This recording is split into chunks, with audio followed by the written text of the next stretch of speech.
বাংলাদেশে আওয়ামী লীগ ভালো না, শিবির ভালো না, বিএনপি ভালো না, জাতীয় পার্টি ভালো না।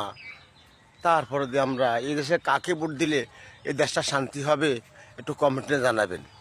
তারপর যেহেতু আওয়ামী লীগ একবার করছে, বিএনপি করছে, জামাত যদি একবার আসে, এখন আলেমারা একজন আরেকজনের হতুয়া দেয় কাফের, এতে কয় হাতে কাফের, এতে কয় হাতারে কাফের।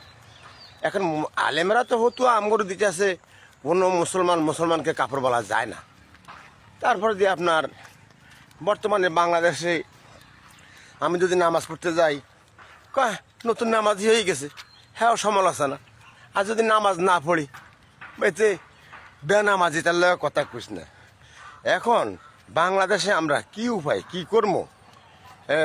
আমি একটা রাস্তায় দেখি, মানে 3.5 হাত কবর নিচে ছাড়া আর কোনো সুখ নেই মনে হয়। তো অবশ্যই আপনারা যদি আমার ভিডিওটা কেউ পান, তো অবশ্যই কমেন্টে জানাবেন।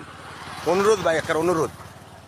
বুক ফাটি কথা আসে, কিন্তু বুক ফাটি কথা আসে, যেহেতু আমরা গরিব মানুষ, আমাদের কথা উপরস্থলে যাবে না। দয়া করে একটু কমেন্ট করে দিন। হ্যাঁ, আল্লাহ হাফেজ, আসসালামু আলাইকুম রহমতুল্লাহ বারাকাতুহু।